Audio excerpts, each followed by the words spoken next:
आज मुझे किसी ने एक ऐसे चैनल को भेजा, उसका लिंक भेजा, जिसको देखकर मैं शॉक्ड हो गई। यूट्यूब पर वो चैनल है और उसमें सिर्फ और सिर्फ मौत बेची जा रही है और एकदम झूठी खबरें। इसको देखकर मैं बिल्कुल स्तब्ध रह गई और मुझे फिर लगा कि इसके बारे में बात किया जाना चाहिए।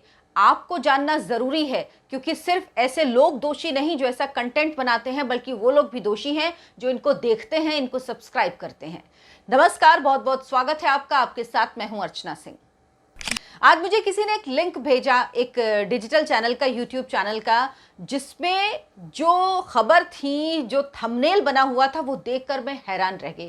थंबनेल वो होता है जो आप ऊपर देखते हैं जब कोई वीडियो आपके पास आता है या जब सर्फ कर रहे होते हैं, शुरू होने से पहले जो उसमें टेक्स्ट लिखा होता है और जो फोटो लगे होते हैं, उसको थंबनेल कहते हैं।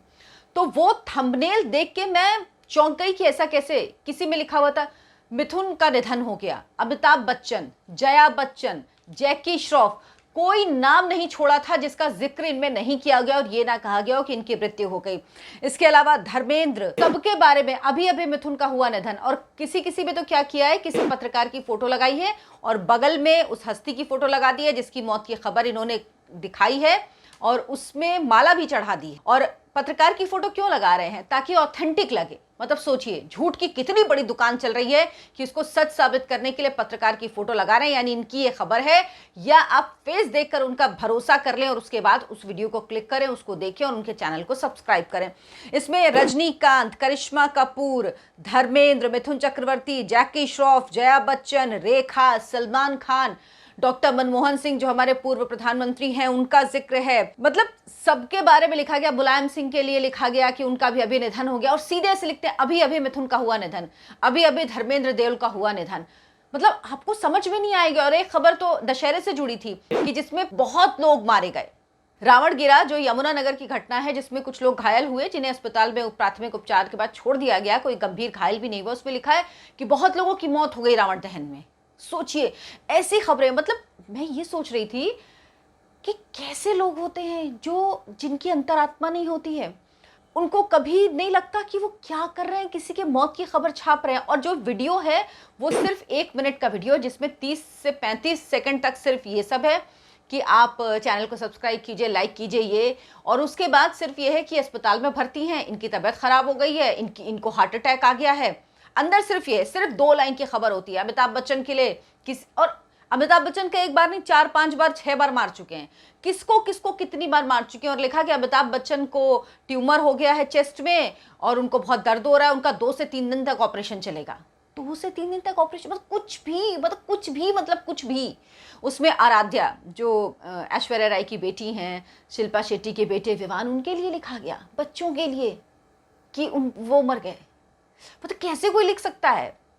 ना कोई एथिक्स है, ना कोई अंतरात्मा है, ना कोई मॉरल है, ना कचोटती है आत्मा, ना ये पूछती है कि इस तरह से करके कैसे पैसे कमा सकते हो। अगर सिर्फ ये पैसे कमाने के लिए, तो इससे शर्मनाक, इससे घिनौना कुछ नहीं हो सकता।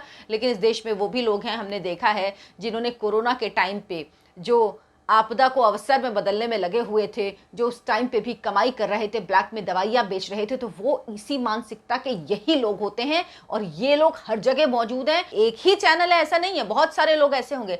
लेकिन इसमें पता है गलती किसकी है? जो ये चैनल बनाते हैं उनकी इतनी गलती नहीं है।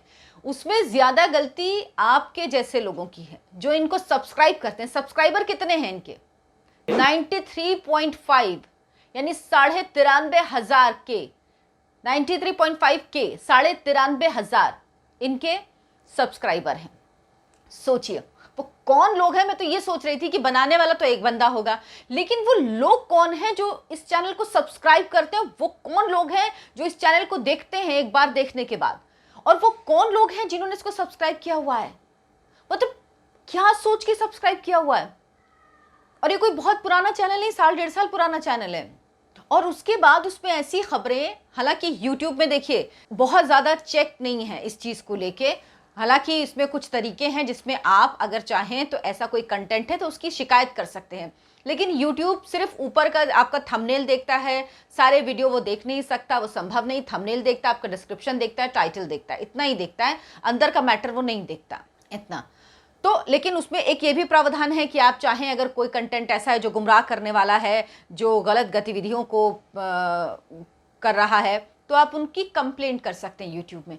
लेकिन 93 पॉइंट के में से किसी ने कंप्लेंट नहीं की, सबने सब्सक्राइब किया इस चैनल को। सोचिए, झूठ की दुकान चल रही है तो चला कौन रहा है? चलाने वाले भी तो जिम्मेदार हैं कि सिर्फ जो झूठ की दुकान जो खोल के बैठे वो जिम्मेदार हैं? हमारा अपना कॉन्शियस कहाँ है? हमारी अंतरात्मा कहाँ है? वो भी मर चुकी है क्या इन लोगों के साथ?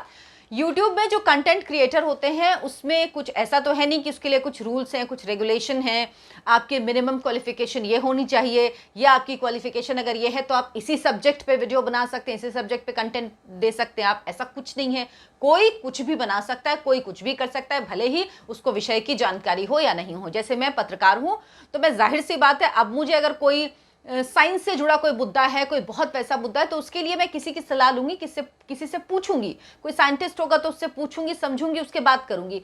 जो मेरा बाकी पॉलिटिकल एनालिसिस होता है या सामाजिक विषयों को लेकर होता है, वो अपने अनुभव का और अपनी समझ से होता है। जो इतने साल का मेरा अनुभव है और मेरी समझ है, या जो मैं पढ़ती हूँ, जो जानती हूँ, जो देखती हूँ, उसके आधार पर होता है वो। लेकिन कोई तय मानक है नहीं यूट्यूब में। आप ने कुछ नहीं किया हो और आप बैठ के लोगों को दवाई के नुस्खे बताने लगे तो उसमें कोई आपसे पूछने वाला नहीं है कि भाई आप तो आयुर्वेद के जानकार हैं नहीं, आप कैसे बता रहे हैं। अगर मुझे कोई कहे कि मैं ये करने लगूँ, आयुर्वेद के बारे में बताने लगूँ, तो मैं नहीं बता सकती, क्योंकि मुझे उसकी कोई जानकारी नहीं है। ना मेरे परिवार में किसी को उसकी जानकारी है कि चलिए मेरे पिताजी करते थे तो मुझे उसकी दवाइयों की जानकारी है या पता है, वो भी गलत है, वो भी नहीं कर सकते। लेकिन यहाँ कुछ भी हो रहा है और उससे ज़्यादा दोषी वो लोग हैं ना जो ऐसे वीडियोस को देखते हैं, ऐसे वीडियोस को देख के ऐसे लोगों का मनोबल बढ़ाते हैं और उन्हें ये प्रेरित करते हैं कि आप अपनी दुकान चलाइए, हम आएंगे आपकी दुकान में, हम बैठे हैं आपकी दुकान चलाने में आपका सहयोग करने के लिए।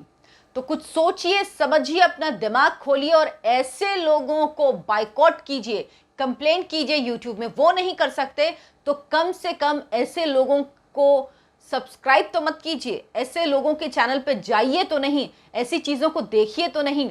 कम से कम ये देखिए कि ऑथेंटिक है या नहीं है, जो सबसे ज़रूरी, क्योंकि आजकल इंफॉर्मेशन का भंडार है, अथाह इंफॉर्मेशन है सोशल मीडिया के इस दौर में। लेकिन ये आपको तय करना है।